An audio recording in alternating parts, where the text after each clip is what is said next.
अस्सलाम वालेकुम, मेरा नाम डॉक्टर अवैस अनवर है और एम कैट रिव्यू बायोलॉजी में हमने बात की थी लास्ट टाइम चैप्टर नंबर 2 की, और हमने बॉटनी जो है वो कवर कर ली थी, उसका रिव्यू कर लिया था। अब हम बात करते हैं ज़ूलॉजी की और जल्दी जल्दी गो थ्रू करते हैं कि ज़ूलॉजी में क्या चीज़ हमें इंपॉर्टेंट नज़र आ रही है। अब ये है सपोर्ट एंड लोकोमोशन एनिमल्स के अंदर। जब मैंने सपोर्ट प्लांट्स के अंदर बात की, जब मैंने बताया था कि सपोर्ट की ज़रूरत तब पड़ी जब साइज़ जो है ना वो इंक्रीज़ होने लगा, क्योंकि ज़ाहिर है अगर एक एनिमल को एरेक्ट रहना है, उसका साइज़ जो है वो इंक्रीज़ होना है, तो उसको किसी ना किसी सपोर्टिव स्ट्रक्चर की ज़रूरत होगी। तो एनिमल्स के अंदर भी या प्लांट्स के अंदर भी जैसे जैसे साइज़ बढ़ता गया सपोर्ट की ज़रूरत पड़ती गई। तो उस सपोर्ट के लिए जो है वो एनिमल्स ने डेवलप की क्या चीज़, स्केलेटन। अच्छा, इसके अलावा अच्छा ये यहाँ पे उन्होंने बताया कि without the support of skeletal system, यानी स्केलेटन के बगैर क्या होगा, एनिमल अपना शेप मेंटेन नहीं कर सकता, ठीक है, कोलैप्स कर जाएगा अपने वेट से और जेली की तरह नजर आएगा। जाहिर सी बात है, अगर आप में से स्केलेटन निकाल दिया जाए तो आप जो है वो बिल्कुल ज़मीन पे गिर जाएंगे, जैसे कार्टून्स के अंदर होता है, बिल्कुल जो है वो पानी की तरह हो जाते हैं और वो दरवाजे के नीचे से निकल जाते हैं। Now this statement is very important. A skeleton cannot move without muscles. अगर आपके पास सिर्फ और सिर्फ हड्डियाँ हों और आपके पास मसल्स ना हो तो आप जो है वो मूवमेंट नहीं कर सकते, अपने हाथ पैर जो है वो मूव नहीं कर सकते, चल भी नहीं सकते, क्योंकि स्केलेटन को मूव करने के लिए मसल्स चाहिए होते हैं। दैट इज़ वाई आपका जो स्केलेटल सिस्टम है और आपका जो मस्कुलर सिस्टम है, दे वर्क टुगेदर। ठीक है, तो ये थोड़ी सी स्टेटमेंट है जो इंपॉर्टेंट है। अच्छा, अब आ जाते हैं स्केलेटन के ऊपर। तो आपको पता है 3 तरह के स्केलेटन होते हैं। उससे पहले वो एनिमल्स के जिनके अंदर स्केलेटन नहीं होता, वो ज़्यादातर कौन से हैं? या तो वो एक्वेटिक हैं। क्यों है भाई एक्वेटिक? क्योंकि देखें, मैंने आपको बताया स्केलेटन चाहिए होता है सपोर्ट के लिए, और सपोर्ट चाहिए होता है इरेक्ट रहने के लिए, और इरेक्ट रहने के लिए उनको चाहिए होते हैं जो टेरेस्ट्रियल होते हैं। जब आप पानी के अंदर हैं तो पानी के अंदर पानी जो है ना वो आपका वेट सपोर्ट करता है, तो पानी के अंदर जो है वो एनिमल को इतना ज़्यादा स्केलेटन की ज़रूरत नहीं पड़ती। देन दूसरी चीज़ है हमारे पास, वो एनिमल्स जो ससाइल होते हैं। अब अगर आप एक ही जगह फिक्स रहकर ज़िंदगी गुजारने वाले हैं तो उनके अंदर भी स्केलेटन की ज़रूरत नहीं पड़ती।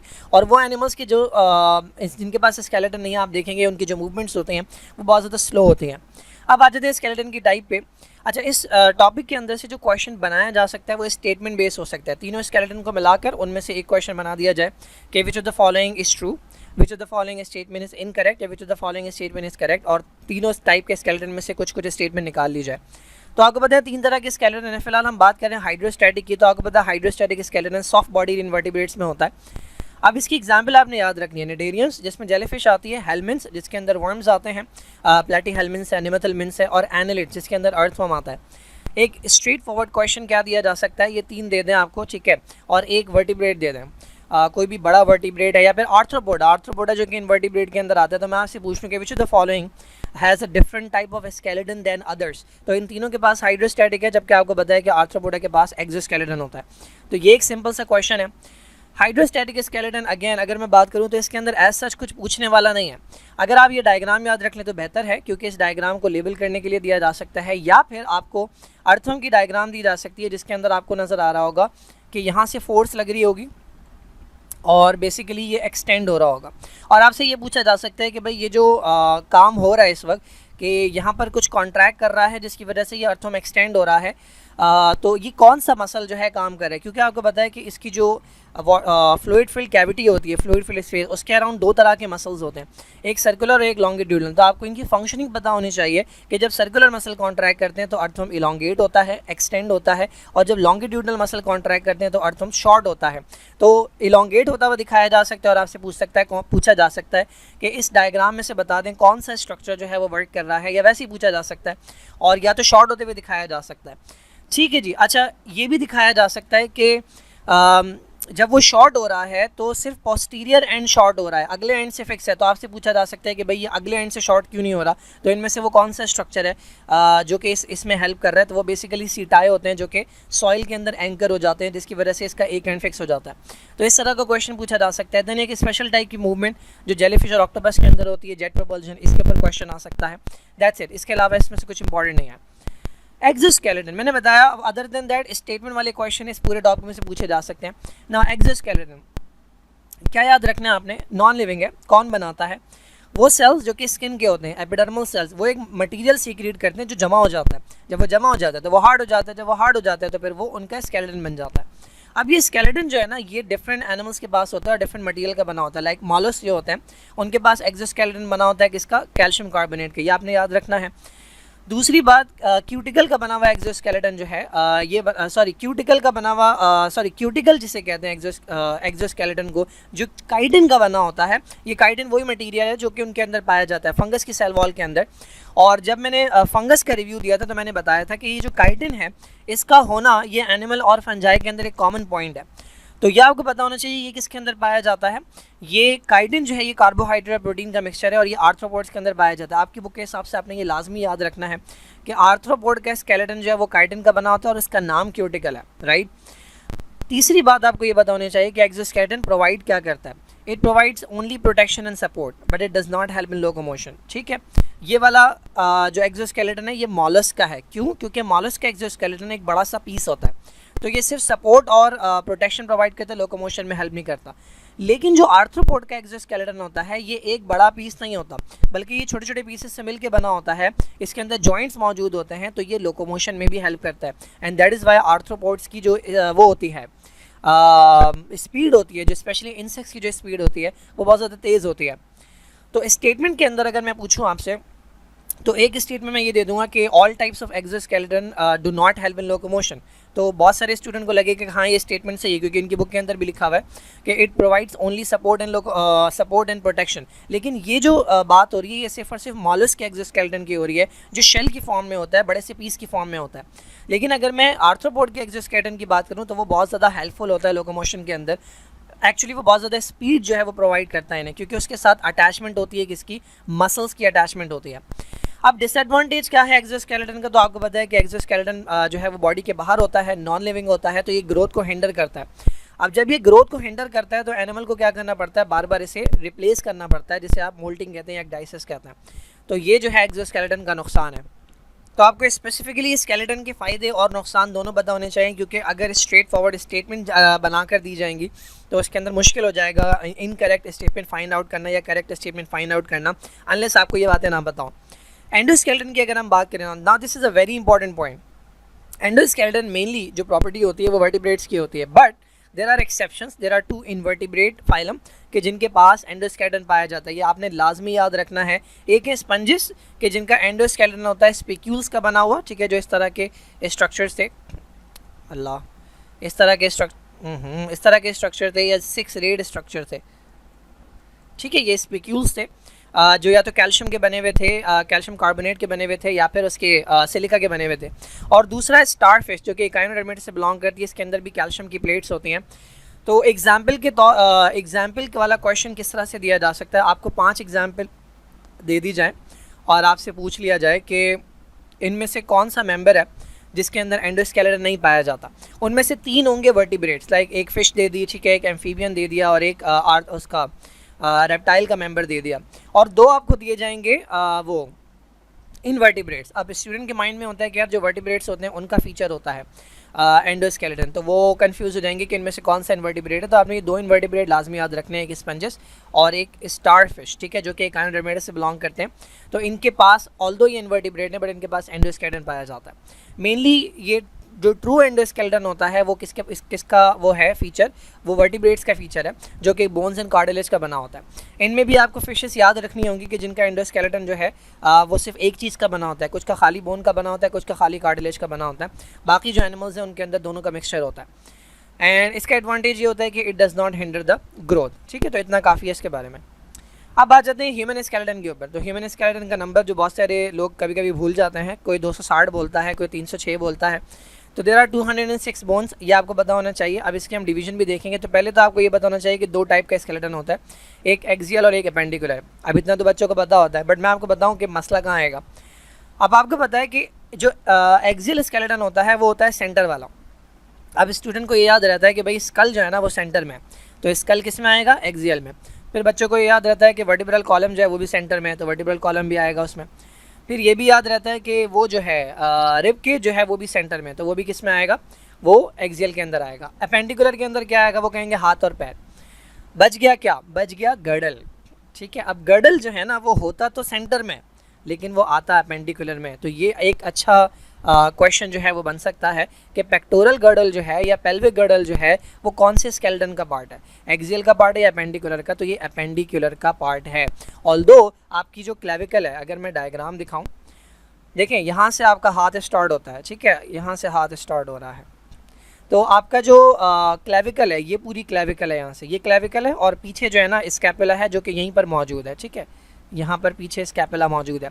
तो ऑल्दो ये आज सेंटर में रहेगा, सिमिलरली ये पेल्विक गर्डल है, ये जो हिप बोन आपको नज़र आ रही है, चलो मैं थोड़ा सा बाहर निकाल दूँ पैर को, हालांकि पैर भी सेंटर में ही नज़र आ रहा है, इसके पैर भी टेढ़े मेढ़े हैं, तो वैसे तो ये भी सेंटर में नज़र आ रही है, ठीक है, लेकिन हर सेंटर में नज़र आने वाली चीज़ जो है वो उसके अंदर नहीं आती है, एक्सियल के अंदर नहीं आती। ये जो गर्डल्स हैं, पेक्टोरल गर्डल जिसका काम होता है आपके अपर लिम्ब को जोड़ना सेंटर बॉडी से, जिसमें दो हड्डियां आती हैं, क्लेविकल और स्कैपुला, और पेल्विक गर्डल जिसका काम होता है आपके लोअर लिम्ब को जोड़ना सेंट्रल बॉडी के साथ। ये दोनों बावजूद इसके कि ये सेंटर में हमें नज़र आ रहे हैं, लेकिन ये पार्ट किसका है, ये अपेंडिकुलर स्केलेटन का पार्ट है। तो एक बहुत सिंपल सा बहुत अच्छा सा क्वेश्चन क्या हो सकता है कि मैं आपको 4 हड्डियों के नाम दे दूं और मैं आपसे पूछ लूँ कि which of the following is not a part of axial skeleton, which of the following is not a part of appendicular skeleton. तो ये एक अच्छा क्वेश्चन जो है वो पूछा जा सकता है। तो मैं आपको ये दे दूँ, ह्यूमरस दे दूँ, ठीक है, मैं आपको जो है वो टिबिया दे दूँ, मैं आपको फिबेला दे दूँ, और मैं आपको ये दे दूँ क्या कहते हैं क्लेविकल दे दूँ, और मैं आपको दे दूँ कि नन ऑफ दीज। तो स्टूडेंट को लगेगा भाई क्लेविकल सॉरी एक्सियल स्केलेटन की अगर मैं बात करूँ तो एक्सियल स्केलेटन के अंदर मैं आपको स्कल की कोई बोन दे दूँ, ठीक है, लाइक फ्रंटल बोन दे दूँ, मैं रिब दे दूँ, मैं स्टर्नम दे दूँ, और मैं चौथी हड्डी दे दूँ क्लेविकल, और मैं आपको 5वां ऑप्शन दे दूँ नन ऑफ दीज। तो आप कहेंगे भाई स्केल भी सेंटर में है तो फ्रंटल बोन तो आती है एक्सियल स्केलेटन में, फिर आप कहेंगे रिब्स भी आती हैं, स्टर्नम भी आती है, आप कहेंगे क्लेविकल भी सेंटर में तो ये भी आती है कि, तो आप नन ऑफ दीज लगा के आ जाएंगे, जबकि clavicle is a part of pectoral girdle, और पेक्टोरल गर्डल जो है it's not a part of axial skeleton, जबकि पेक्टोरल गर्डल पार्ट है किसका, अपेंडिकुलर का। तो ये एक्सेप्शन आपने याद रखने हैं।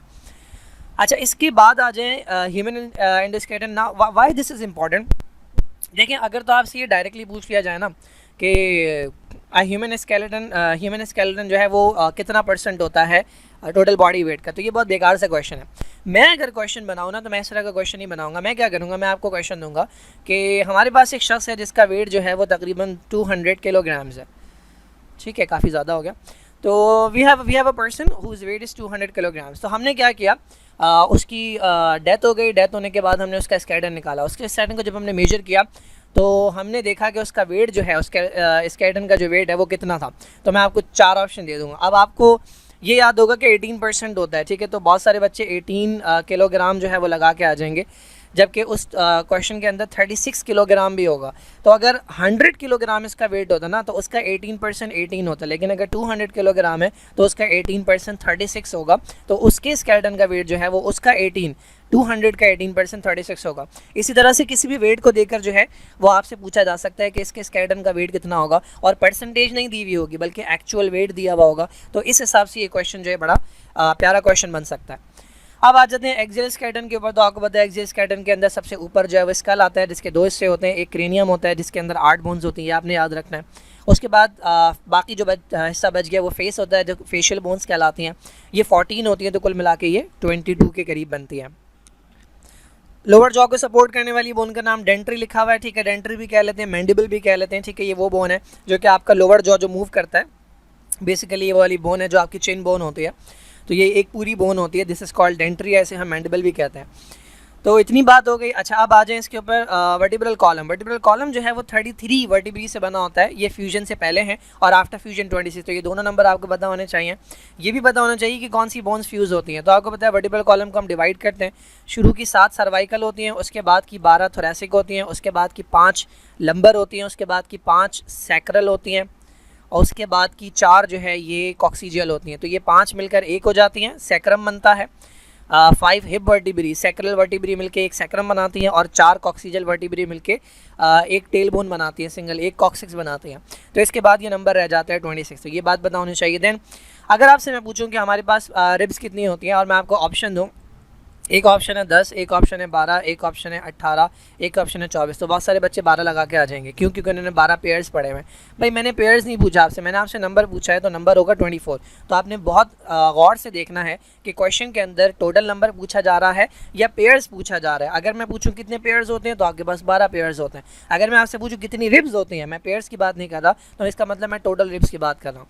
अगर मैं आपसे पूछ रहा हूँ रिब केज में कितनी बोन होती है, तो अब ये आंसर 24 नहीं होगा, अब ये आंसर कितना हो जाएगा 25। बिकॉज 12 पेयर्स जो हैं वो रिब्स के हो गए, यानी 24 रिब्स हो गए और एक स्टर्नम हो गई, इन सबको मिलाकर रिब केज कहते हैं। देन आपको ये पता होना चाहिए कि सबसे लास्ट वाली जो रिब्स होती हैं, दो का मतलब 4, 2 एक तरफ, यानी 11वीं रिब और 12वीं रिब। तो ये पीछे से निकलती तो हैं, वर्टिब्रल कॉलम से अटैच होती हैं, लेकिन आगे जाकर ये स्टर्नम से अटैच नहीं हो पाती, तो ये आगे से फ्री होती हैं, तो इन्हें फ्लोटिंग रिब्स कहा जाता है। इतनी बात हो गई, अब आ जाते हैं आगे। अच्छा भाई, अपेंडिकुलर स्केलेटन पे जाने से पहले मैं आपको ये बता दूं कि एक्सियल स्केलेटन जो होता है हमारा, ये जो एक्सियल सेंटर वाला स्केलेटन अभी तक हमने पढ़ा है, इसके अंदर टोटल 80 हड्डियाँ होती हैं, ठीक है। अब इसके ऊपर एक बड़ा प्यारा सा क्वेश्चन जो है वो बन सकता है। अब ये 80 हड्डियाँ जो हैं, क्या ये वर्टिब्रल फ्यूजन के बाद हैं, क्या ये 80 हड्डियाँ वर्टिब्रल फ्यूजन से पहले हैं, ठीक है। तो इसको हम काउंट कर लेते हैं। हमारे पास जो स्कल था उसके अंदर थी 22 हड्डियाँ, ठीक है। इसमें से 8 जो थी वो क्रेनियम के अंदर थी और 14 जो थी वो फेस के अंदर थी, ऐसे ही है। तो ये 22 हड्डियाँ हो गई। उसके बाद हमारे पास जो रिब केज है उसके अंदर हैं कितनी हड्डियाँ, 25, 24 रिब्स हो गई और एक स्टर्नम हो गया।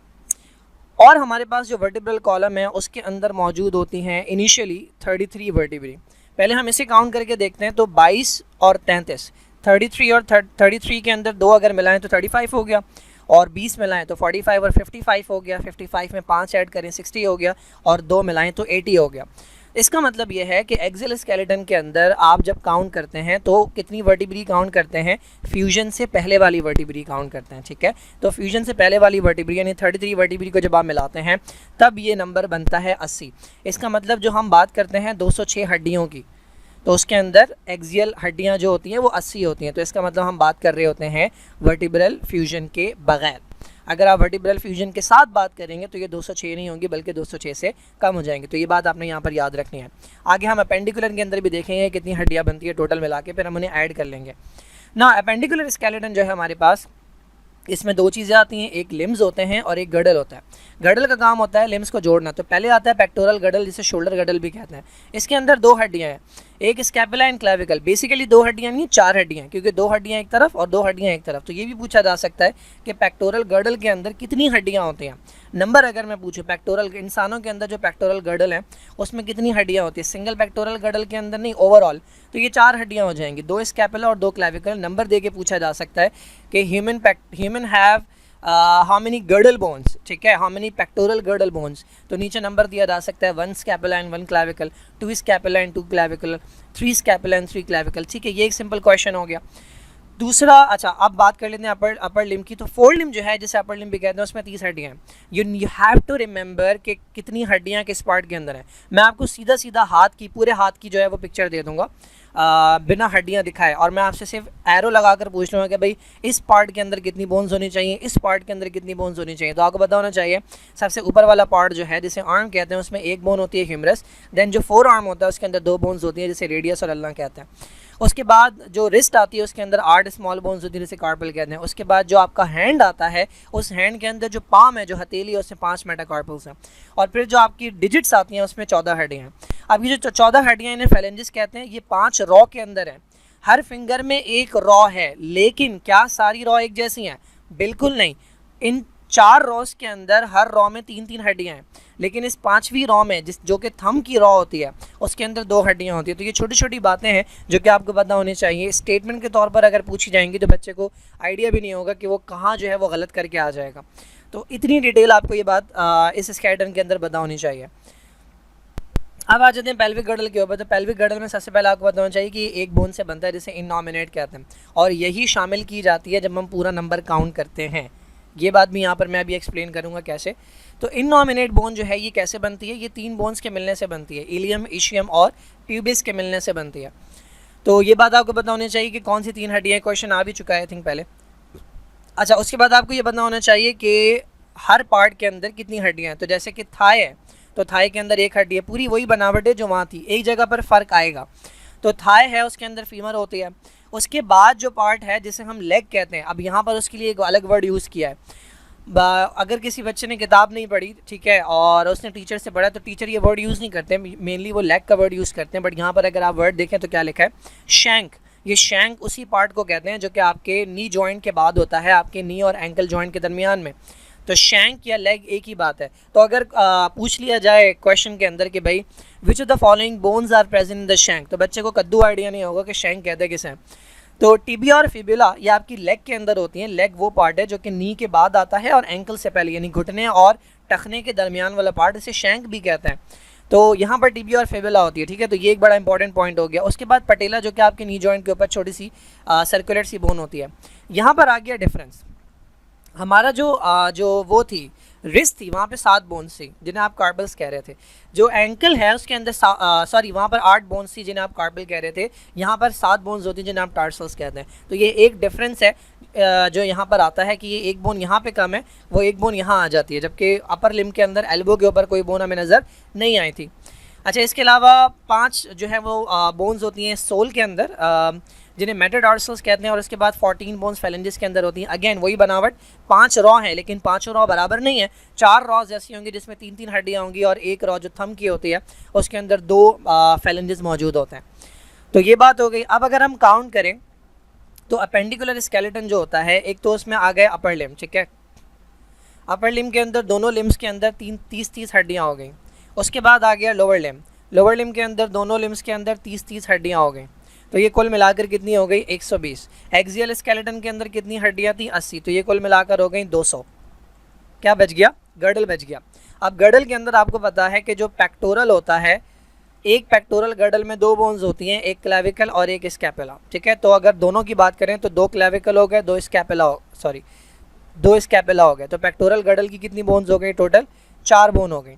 और जो पेल्विक गर्डल है, अब अगर आप इसको अलग अलग काउंट करें, यानी पेल्विक गर्डल की जो बोन है वो 3 से मिलकर बनती है ना, तो अगर आप फ्यूजन के बिना काउंट करें इलियम, इशियम, पीबिस, तो ये 3 एक साइड हो गई और 3 दूसरे साइड हो गई। तो टोटल कितनी बनती है? 6 बनती है। इस हिसाब से बोन्स बहुत ज़्यादा हो जाएंगी क्योंकि ऑलरेडी 200 + 4 204 हो चुकी हैं, ठीक है। तो अगर आप 204 हो चुकी हैं। तो अगर आप तीनों बोन अलग अलग काउंट करें तो 6 बोन और ऐड करेंगे तो 210 हो जाएंगी। लेकिन जो हम काउंट करते हैं वो एक सिंगल पेल्विक बोन काउंट करते हैं, जिसे इननॉमिनेट कहते हैं। तो एक इननॉमिनेट बोन एक तरफ है, एक इननॉमिनेट बोन एक तरफ है, तो ये 2 आपने काउंट की, तो ये हो गई 206। तो काउंट के ऊपर, सिर्फ काउंटिंग के ऊपर 206 हड्डियाँ जो हैं वो किस तरह से बॉडी के अंदर प्रेजेंट हैं, एक बड़ा ही प्यारा क्वेश्चन बन सकता है जिसके ऊपर आधे से ज़्यादा बच्चे जो है वो आंसर नहीं दे सकेंगे। लेकिन अगर आपने ये वीडियो देख लिया तो आई होप जो है वो आपको समझ आ गया होगा कि किस तरह से क्वेश्चन बन सकता है। Okay, now let's talk about the largest bone. तो ये आपको पता है लार्जेस्ट बोन या लॉन्गेस्ट बोन और जो आपकी स्ट्रॉन्गेस्ट बोन है वो फीमर है। कहाँ मौजूद होती है? थाई के अंदर। This is called upper leg, ठीक है। अपर लेग वो लोअर लेग है जिसे शैंक कहा गया था, या खाली लेग भी कहते हैं क्योंकि अपर वाले पोर्शन को थाई कहते हैं। और ऑडिटरी ऑसिकल, जो कान के अंदर 3 हड्डियाँ होती हैं, सबसे छोटी हड्डियाँ होती है, साउंड वेव्स कैरी करते हैं। तो ये आपकी फेशियल बोन्स के अंदर ही आ जाती हैं। जो 14 हड्डियाँ थी फेस के अंदर, उसी के अंदर ये शामिल होती हैं। ऑडिटरी ऑसिकल 3 एक तरफ होती हैं, 3 एक तरफ होती हैं। अब आ जाते हैं स्केलेटन के फंक्शंस की तरफ। तो एक्सोस्केलेटन का फंक्शन आप पढ़ चुके हैं, दोबारा यहाँ लिखा हुआ है, मैं दोबारा नहीं बता रहा, मैं सिर्फ इंपॉर्टेंट बात बता रहा हूँ जो यहाँ पे एक्स्ट्रा है। देखिए, स्केलेटन के 4 फंक्शंस होते हैं। Number 1 shape, number 2 support, number 3 protection, number 4 locomotion. अब आपको पता है कि जो हाइड्रोस्टैटिक है वो प्रोटेक्शन नहीं प्रोवाइड कर सकता क्योंकि उसमें कोई हार्ड स्ट्रक्चर नहीं होता। जो एक्सोस्केलेटन है अगर वो मॉलस्क का है तो वो लोकोमोशन में हेल्प नहीं कर सकता, ठीक है। इतनी बात आपको पता है। अब आ जाते हैं एंडोस्केलेटन। एंडोस्केलेटन ये सारी चीज़ें प्रोवाइड करते हैं, लेकिन एंडोस्केलेटन इसके अलावा एडिशनल काम करते हैं। नंबर 1, एक तो इसमें बोन्स ब्लड सेल प्रोड्यूस होते हैं। अब ये किसके एंडोस्केलेटन की बात हो रही है? ये हो रही है वर्टिब्रेट्स के एंडोस्केलेटन की। अब अगर मैं क्वेश्चन दे दूं कि bone blood cell production is the function of endoskeleton of which of the following, ठीक है, या which of the following endoskeleton which of the following organisms endoskeleton does not produce blood cell. अब 4 के अंदर मैं एंडोस्केलेटन दे दूँ, 3 उसमें से वर्टिब्रेट हूँ, चौथा मैं स्पंज दे दूँ तो इट्स वेरी ऑब्वियस उसके अंदर ब्लड ही नहीं होता। या मैं स्टारफिश दे दूँ तो उसके अंदर ब्लड ही नहीं होता, लेकिन उसके पास एंडोस्केलेटन होता है। तो ये आपने फ़र्क करना है कि किसका एंडोस्केलेटन है। तो ये वर्टिब्रेट्स का एंडोस्केलेटन है जो प्रोड्यूस करता है ब्लड सेल। आपके तीनों तरह के blood cell, red blood cell, white blood cell, platelet, यहाँ से प्रोड्यूस होते हैं। तो एक ये एडिशनल काम आ गया। दूसरा स्टोर एंड सप्लाई। मिनरल्स जो होते हैं लाइक कैल्शियम एंड फॉस्फोरस, तो ये उसके लिए स्टोरेज हाउस होता है। जब ज़्यादा होते हैं तो वो यहाँ जमा हो जाते हैं, जब कमी होती है तो यहाँ से ले लिए जाते हैं। तो ये एडिशनल फंक्शन है जो कि आपको याद रखने हैं एंडोस्केलेटन के।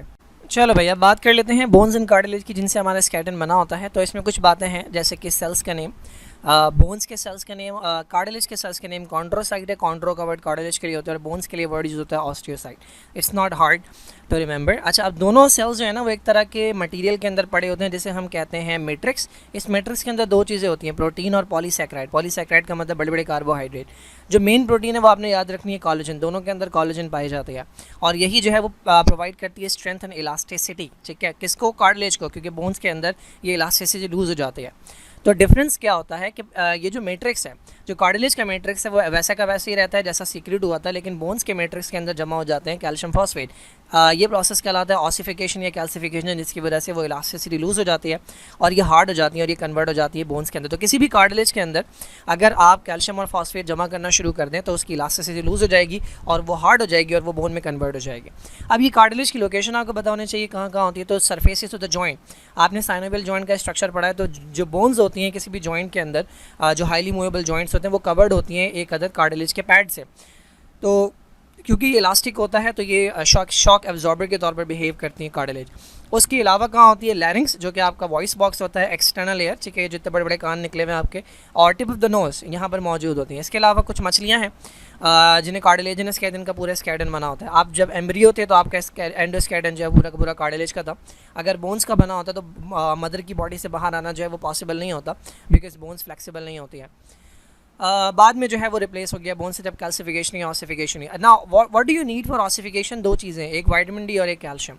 अब यहाँ पर अगर मैं इसे जोड़ूँ ना chapter number 4 first year biology के साथ, तो विच of the following organelle is required?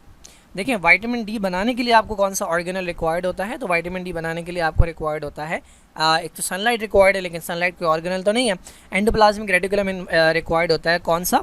Smooth endoplasmic reticulum. ठीक है, तो स्मूथ एंडोप्लाज्मिक रेटिकुलम रिक्वायर्ड होता है विटामिन डी बनाने के लिए। विटामिन डी रिक्वायर्ड होता है कैल्शियम के एब्जॉर्प्शन के लिए, और कैल्शियम रिक्वायर्ड होता है बोन्स को स्ट्रेंथन करने के लिए। अच्छा जी, देन हमारे पास जॉइंट्स हैं। अब जॉइंट्स के अंदर ये जो पहली 2-3 लाइनें लिखी हुई है ना, इसको एज इट इज़ क्वेश्चन बना के दिया जा सकता है कि if the skeleton were a single solid piece of bone, तो क्या होता? तो भाई स्ट्रॉन्ग, इसका आंसर ये कि स्ट्रॉन्ग होता है लेकिन मूवमेंट पॉसिबल नहीं होती। ठीक है, इसी वजह से हमारे स्केलेटन के अंदर जगह जगह मौजूद होते हैं जोड़, जिन्हें जॉइंट्स कहते हैं। जॉइंट की डेफिनेशन आपको पता होनी चाहिए कि ये वो लोग समझते हैं कि जॉइंट की डेफिनेशन ये कि वो पॉइंट जहाँ पर मूवमेंट होती है। जॉइंट की डेफिनेशन यही नहीं है, जॉइंट की डेफिनेशन है कि ये वो पॉइंट है जहाँ पर हड्डियाँ मिलती हैं, चाहे मूवमेंट हो चाहे मूवमेंट ना हो। इसका मतलब देयर आर सम जॉइंट्स के जिनके ऊपर मूवमेंट नहीं होती है। तो हमारे पास कितनी टाइप्स हैं जॉइंट की? तो 3 तरह के जॉइंट्स आपके पास याद रखना है। हर जॉइंट की एग्जांपल आपको याद रखनी है कहाँ पाए जाते हैं। फॉर एग्जांपल आपका जो हिप और शोल्डर है वहाँ पे बॉल एंड सॉकेट जॉइंट्स पाए जाते हैं, जिसमें एक बॉल होती है एक सॉकेट होता है। तो कौन कौन सी बोन्स के दरमियान बनता है ये जॉइंट, ये भी आपको पता होना चाहिए कि जो शोल्डर वाला है वो ह्यूमरस और स्कैपुला के दरमियान बनता है, और जो आपका हिप जॉइंट है वो बनता है फीमर के दरमियान और इननॉमिनेट बोन के दरमियान। जो एल्बो के जॉइंट्स है और नी के जॉइंट हैं, यहाँ पे हिंज जॉइंट पाया जाता है। अब ये पूछा इस तरह जा सकता है कि वो कौन सा जॉइंट है जो कि दरवाजे की तरह बिहेव करता है, तो ये वही हिंज जॉइंट है जो बैक एंड फोर्थ मूव करता है। ना one very important difference between elbow and knee joint इस के एल्बो के ऊपर 2 जॉइंट्स हैं, नी के ऊपर 1 जॉइंट है, एल्बो के ऊपर 2 जॉइंट है। वो दूसरा जॉइंट जो है वो रोटेशन करवाता है, उसे आप पिवट जॉइंट कहते हैं। तो पिवट जॉइंट, ठीक है। अब मैं जो है अगर क्वेश्चन बनाऊंगा तो मैं आपसे इस तरह नहीं पूछूंगा कि भाई वो कौन सा जॉइंट है जो कि बैक एंड फोर्थ मूवमेंट करवा रहा है, वो कौन सा जॉइंट है जो कि ट्विस्टिंग मूवमेंट करवा रहा है। मैं आपको दूंगा एग्जाम्पल कि भाई जैसे मैंने समझाते हुए बताया था, सपोज़ कि मैं आपसे कह रहा हूँ कि एक बॉडी बिल्डर है और वो वेट उठा रहा है, तो अब वो जो वेट उठा रहा है तो इसके अंदर कौन सा जॉइंट जो है वो इस्तेमाल हो रहा है उसका। तो वो वेट जिस तरह आप नॉर्मली उठाते हैं वेट, वो वेट उठा रहा है, तो इसके अंदर उसका एल्बो का हिंज जॉइंट जो है वो इस्तेमाल हो रहा है। ठीक है, नीचे जॉइंट के ये नाम दिए होंगे हिंज या बॉल एंड सॉकेट। सिमिलरली मैं कहूँगा भाई आपने चाबी जो है वो गाड़ी के अंदर लगा दी और अब आप चाबी जो है वो घुमा रहे हैं, तो अभी कौन सा जॉइंट इस्तेमाल हो रहा है? तो ये पिवट जॉइंट इस्तेमाल हो रहा है। तो एग्जाम्पल देकर भी पूछा जा सकता है कि कौन सा जॉइंट जो है वो इन्वॉल्व है इसके अंदर। ठीक है, ये डायग्राम्स हैं, इसमें सच कुछ खास नहीं है। ये हमारे पास एल्बो है, ठीक है, यहाँ पर हिंज एंड पिवट जॉइंट मौजूद होता है। इसके ऊपर अभी आते हैं, इसके ऊपर भी आते हैं, इसके ऊपर भी आते हैं। ये आपका बॉल एंड सॉकेट जॉइंट है। नाउ द स्लाइडिंग जॉइंट, अच्छा इसमें आपको सिर्फ याद रखना है, नाम याद रखना है, ठीक है, और लोकेशन याद रखनी है। एंकल और इसमें स्लाइडिंग होता है। ग्लाइडिंग जॉइंट आपका बैक एंड फोर्थ चलता है। इसकी एग्जांपल कैसे पूछी जा सकती है कि भाई बंदा नमाज़ पढ़ रहा है, रुकू में जा रहा है, तो वो कौन सा जॉइंट जो है इसका काम कर रहा है? वैसे तो बहुत सारे काम कर रहे हैं, लेकिन बैकबोन के अंदर कौन सा काम कर रहा है? तो वो ग्लाइडिंग जॉइंट है। ठीक है जी। अब आ जाते हैं फ्रीली, ये तो हो गया फ्रीली मूवेबल। अब आ जाते हैं पार्शियली मूवेबल के ऊपर। तो ये भी पूछा जा सकता है कि which of the following is not an example of freely movable. तो ऊपर के में से 4 दे देंगे और 5वां या तो इसमें से दे देंगे कि जो रिब्स का जॉइंट है पीछे वर्टिब्रे के साथ, या फिर जो फिक्स जॉइंट है सूचर के, वो दे देंगे। तो ये आपको पता होना चाहिए कि कौन सा जॉइंट किस कैटेगरी से बिलोंग करता है। पार्शियली मूवेबल जॉइंट जो है उसमें आपका है रिब्स जो अटैच होती हैं आपकी वर्टिब्रे से। ये आपका एक वर्टिब्री है, इससे निकल के आती हैं रिब्स। अच्छा, एक और इम्पॉर्टेंट बात, तो यहाँ जो जॉइंट बन रहा है ना, यहाँ ये जो जॉइंट बन रहा है ये पार्शियली मूवेबल होता है। और इसकी ज़रूरत क्यों होती है? तो आपने पढ़ा होगा जब आप इंस्पायरेशन करते हैं तो आपका जो चेस्ट कैविटी है वो बाहर की तरफ जाती है, आउटवर्ड जाती है और अपवर्ड जाती है। तो ये इसी वजह से कि यहाँ पर थोड़ी सी मूवमेंट हो रही है।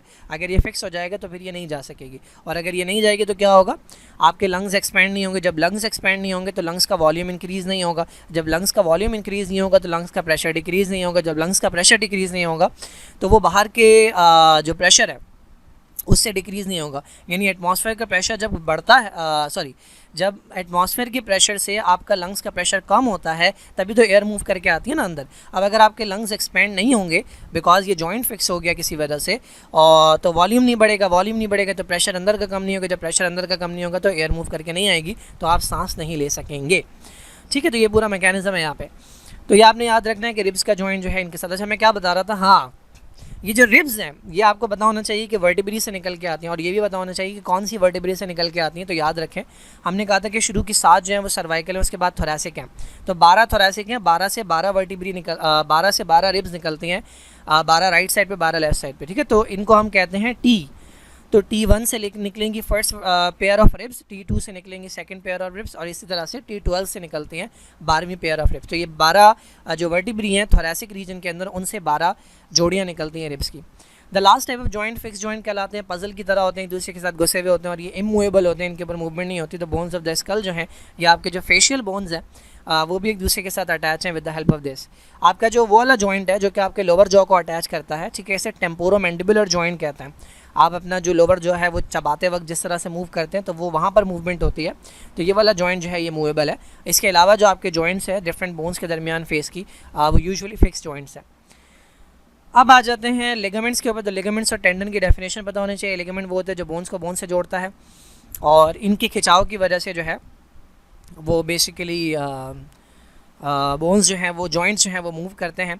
टेंडन जो है ये वो होता है जो मसल को बोन के साथ जोड़ता है। तो बेसिक डेफिनेशन पता होनी चाहिए। उसके बाद आपको पता होना चाहिए कि हाईली मूवेबल जॉइंट जो हैं लाइक एल्बो जॉइंट है या नी जॉइंट है या शोल्डर या हिप जॉइंट है, इनको लुब्रिकेशन की ज़रूरत होती है। तो एक फ्लूइड होता है साइनोवियल फ्लूइड, एक कैविटी के अंदर होता है जिसे साइनोवियल कैविटी कहता है। ये पूरी लेबलिंग आपको आनी चाहिए। बोन है, ठीक है, बोन का जो एंड है यहाँ पे कार्टिलेज है, ये कार्टिलेज है, ये लिगामेंट है, ठीक है, और ये अंदर एक साइनोवियल मेम्ब्रेन है जो फ्लूइड सिक्रीट करती है जिसे साइनोवियल फ्लूइड कहता है। ये लुब्रिकेशन भी प्रोवाइड करता है, फ्रिक्शन को रिड्यूस करता है, और ये न्यूट्रिशन वगैरह भी प्रोवाइड करता है कार्टिलेज के सेल्स को। डिफॉर्मिटीज़ की अगर हम बात करें तो आपको पता होना चाहिए कि कौन सी डिफॉर्मिटी किस कैटेगरी से बिलोंग करती है। लाइक जेनेटिक डिसऑर्डर के अंदर ये 3 आते हैं, आपको पता होना चाहिए। देन आपको ये पता होना चाहिए कि इसके अंदर क्या होता है, क्लेफ्ट पैलेट के अंदर कहाँ गैप होता है, मैक्रोसेफेली में हेड छोटा होता है, ऑस्टियोआर्थराइटिस में जॉइंट्स की डैमेज होते हैं। हार्मोनल डिसऑर्डर एक है, ऑस्टियोपोरोसिस फीमेल्स के अंदर कॉमन होता है। क्यों? क्योंकि उनके अंदर एक एज के बाद मीनोपॉज होता है जिसमें एस्ट्रोजन की कमी हो जाती है। न्यूट्रिशनल डेफिशिएंसी या मेल न्यूट्रिशन की वजह से या विटामिन डी की कमी की वजह से बच्चों में रिकेट्स होता है, जिसकी वजह से लेग्स टेढ़ी हो जाते हैं। तो खाली ये दे के पूछा जा सकता है। तो मिसमैच के तौर पर ये क्वेश्चन आ सकता है कि which of the following is incorrectly paired. तो जेनेटिक डिसऑर्डर के सामने मैं ये लिख दूँ ऑस्टियोपोरोसिस, न्यूट्रिशनल डेफिशिएंसी के सामने मैं क्लेफ्ट पैलेट लिख दूँ, तो जेनेटिक डिसऑर्डर के सामने मैं जो है वो रिकेट्स लिख दूँ। तो इस तरह से ये पूछा जा सकता है क्वेश्चन। बाकी इन 4 डिजीज़ में से ऐसा कुछ खास नहीं है याद रखने वाला। याद रख लें बस कि क्या होता है, थोड़ा सा मैकेनिज्म, डिस्क स्लिप के अंदर डिस्क निकल जाती है, थोड़ा सा साइड में हो जाती है। पेन क्यों होता है भाई? क्योंकि वो जाके नर्व को प्रेस कर रही होती है, स्पाइनल नर्व को, उसकी वजह से पेन होता है। बाकी ऐसा कुछ इंपॉर्टेंट नहीं है इसमें। स्पॉन्डाइलोसिस की डेफिनेशन पता होनी चाहिए कि जिसके अंदर 2 वर्टिब्री जो है उनके वो करीब आ जाती हैं। तो अगेन दर्द क्यों होता है? क्योंकि प्रेस कर रही होती है नर्व को। तो इसके अंदर ये यूजुअली सर्वाइकल रीजन में होता है, तो इसमें हार्ड कॉलर पहनते हैं। आर्थराइटिस डिफरेंट रीज़न की वजह से हो सकता है। हेरिडिटरी, जो हम पीछे जेनेटिक पढ़ते आए थे ना, जेनेटिक भी होता है, तो वो हेरिडिटरी भी हो गया। उसके अलावा वायरल इन्फेक्शन की वजह से भी होता है, ऑटो इम्यून जिसे कहते हैं, और इंजरी की वजह से भी हो सकता है, एजिंग की वजह से भी हो सकता है। डिफरेंट रीजंस हैं। अदर देन दैट कुछ इंपॉर्टेंट नहीं है। शियाटिक नर्व के कंप्रेशन की वजह से होता है, दैट्स इट। ठीक है, अब आ जाते हैं repair of the broken bone के ऊपर। बोन्स जो हैं वो डेड नहीं है, आपको पता है बोन्स लिविंग है, तो जब भी हड्डी टूटती है उसे फ्रैक्चर्ड बोन कहते हैं और वो खुद को खुद ही हील करती है। तो आपसे ये पूछा जा सकता है कि भाई प्लास्टर ऑफ पेरिस का जो कास्ट बनाया जाता है किसी भी टूटी हुई हड्डी के ऊपर बनाया जाता है, तो वो क्यों बनाया जाता है? तो बच्चे शायद समझे कि भाई इससे हीलिंग होती होगी, तो वो हील नहीं करता। ठीक है, डॉक्टर के सिर्फ 2 काम है। नंबर 1, जो बोन टूटी है उसे उसकी नॉर्मल पोजीशन के अंदर लेकर आना, क्योंकि कई बार ऐसा होता है कि ये बोन है अगर, और ये बीच से अगर टूटती है तो इसका एक पीस इस तरह हो जाता है, एक पीस इस तरह हो जाता है।